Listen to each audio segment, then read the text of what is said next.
Remember all the craziness with Joker when this movie came out not that long ago? Every day, there was something going on with this movie. Putting out new articles, blue check marks were going crazy and wild all over the Twitter land. That 10% of Twitter was just riled up every single day. They're mad because they tried really hard to cancel the Joker movie. They tried everything. I don't think I've seen them go so crazy over a movie. That was really the exception. That was the biggest one. The fake outrage over Joker, that was truly something special if you were looking for some stuff to make fun of, because it was there in spades every single day. And then it finally kind of quieted down because they realized they were fueling the fire. The movie ended up making $1 billion. I think 1 billion and some change. It did a little bit over $1 billion towards the end, and I'm really curious to how the physical sales are going to go on it. I bought the 4K Blu-ray. Looks excellent. I just watched it a couple days ago. I'm probably going to watch it again, actually, pretty soon.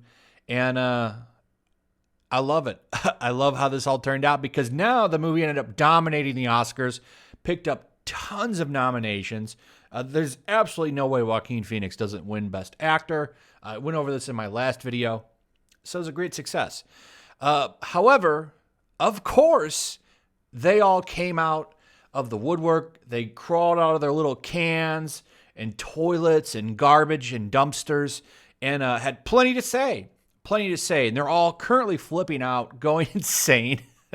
They're mad because, well, the movie's sweeping the awards. It's going to win a few of them for sure. There's no way it can't. Being nominated so many times, and it gets people talking. It's something exciting for ratings, and the fact that it's a pretty good movie helps that. So let's take a look at some of this stuff.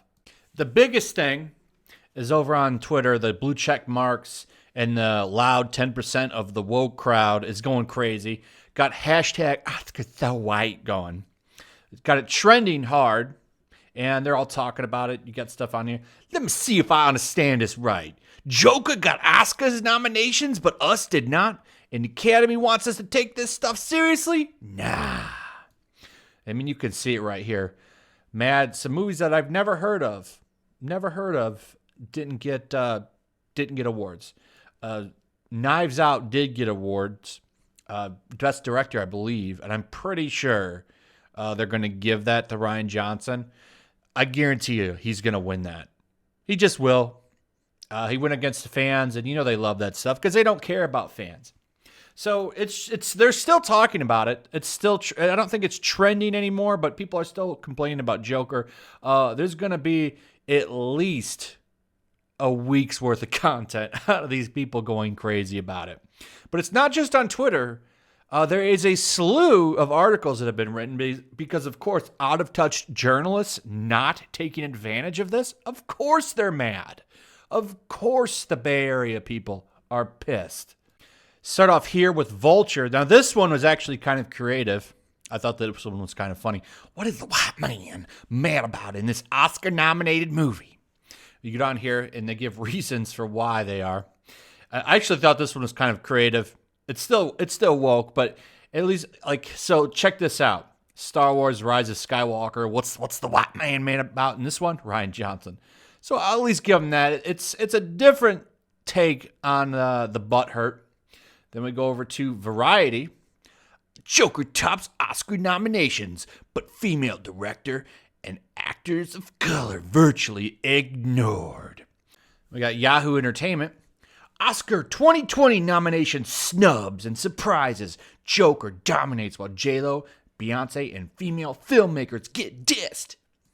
Over here at BuzzFeed News, of course. Buzz Bottom Feed. What were the makers of Joker even upset about? Joker's commercial success and now its critical success makes the filmmakers' persecution complex even more absurd.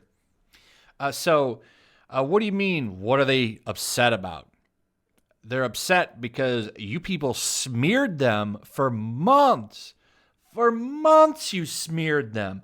saying the movie was terrible. You tried to cancel it. You went after Todd Howard big time, saying he was an istophobe because of the jokes in his old movies. Oh, the big one was when he complained and said he can't make comedies like he used to because people will get butthurt, which is true. If you try to release Road Trip today, that's not going to happen. You know how much butthurt? BuzzFeed would write like 30 articles on it. So that's why. That's what he's talking about. But of course, the real story is, why is this article even being written? Because you're butthurt that this movie was so successful because you guys tried to cancel it so hard. You tried so hard and you failed. Instead, the woke backlash backfired and everyone went and watched this movie, probably multiple times, just to spite you. Washington Post comes out with theirs. The Oscars love mediocrity. That's why Joker got 11 nominations. Joker was a pretty good movie. But of course, it's not up to the Washington Post standards, an outlet that praises trash all the time. Just showing how out of touch all of these outlets are with regular people. I mean, do they even understand what they're writing? I mean, lots of people wouldn't watch this movie. A lot. For it to hit $1 billion, everyone went and saw this.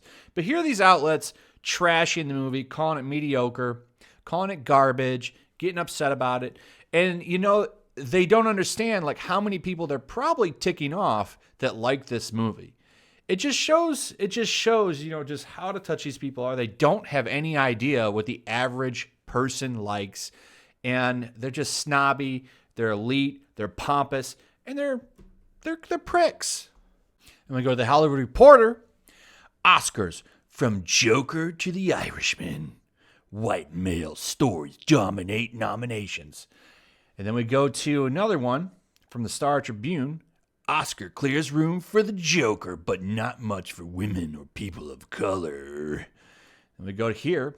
It's mostly a man's world as Joker leads Oscar nominations. Now here's the thing, right? This is what I don't get. Okay, if a film's good, it's good. And it will make it in there. It will. But the problem is, there weren't any films that, starred POC or, Little Women got in there. There are films in there with a female narrative. If a film's good, it's good. It should get in there in success and how good it is or through merit. But there is no merit.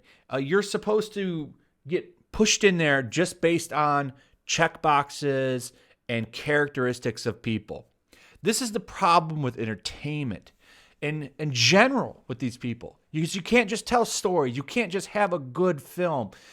Ford versus Ferrari's in there too, which is great. But you know what? You need to wash over history and, make one of the characters a girl or something. It's stupid. You can't just judge something on what it is. It has to fit a narrative. It's just stupid. And this is why entertainment is in trouble. And this is why all these outlets that I'm going over are going out of business. Because they're out of touch and they're not in tune with real people. This article by Slate really proves that point, by the way. Joker's Oscar nominations are a joke. Stop the madness. The movie is dumb as hell. And then speaking of Slate, I think a good place to kind of end the fake outrage that's going on right now would be to talk about the reporter over at Slate and what he had to say about the Oscars. A Slate reporter, Mark Joseph Stern, Oscar nominations are insanely istophobic. Of course they are. These people, man. They're I wonder if they even know that they're destroying their own income. Like, these people make a lot of money. All of these reporters, these journalists, they make a ton of money. I did a video on that, and so did a couple other people, where they thought it would be okay to go ahead and share their salaries. These people make a lot of money. I bet you this guy makes about $100,000 a year to sit around and call Oscar nominations istophobic. That's how much money he probably makes. At least around that number, or maybe even more, depending on how long he's been at Slate. Like that's what's going on. And these people want to morally lecture people. It's a joke. It's a joke. So look at what he actually said. I've seen all the Oscar contenders except Joker. I will not watch Joker. And I feel fairly qualified to say that these nominations are insanely istophobic, so brazenly biased towards white man that it feels like the Academy is straight up trolling us. These nominations are disastrous. They are prejudiced and shameful. They send a message to women in POC that their lives and talents, their experiences simply don't matter. These aren't just snubs, they're discrimination. Man, you are one pathetic loser. So I'm enjoying these tiers, and I hope we get more. I hope it continues, because I love going through and harvesting the blue checkmark tiers. I think that they're very tasty and delicious, and they're some of my favorite content to make. So I'll be looking. I'll cherry pick out the best ones for some future videos because they're just so much fun to make. So anyway, I'd like to know what you guys think. I thought this was predictable. In fact, I called it right after I put out my video about the nominations yesterday. And sure enough, they didn't disappoint. They came out in spades. So anyway, let me know what you guys think. Leave me some comments. What do you think about the list? What do you think about the nominations? What do you think about the fake outrage? I'd like to hear what you guys have to say. And also throw a like. Let's see if we can get a few of those. Remember, likes and comments really help the video out in the algorithm, so please consider interacting. Also, share the video. That helps a lot because YouTube doesn't do it. They only share Jimmy Kimmel's videos. Also, make sure you're still subscribed. People still get unsubscribed every day. Subscribe if you're new. Hit that notification bell, and I'll see you on the next one. Peace. Also, if you want to help support the channel, check out my Teespring store. There's a link in the description. You can find some merchandise in there that you might want to check out. Also, take a moment. Make sure you're still subscribed to the channel. There's something going on right now, and they've been unsubscribing people. So just take a second and double check on that, and subscribe if you're new.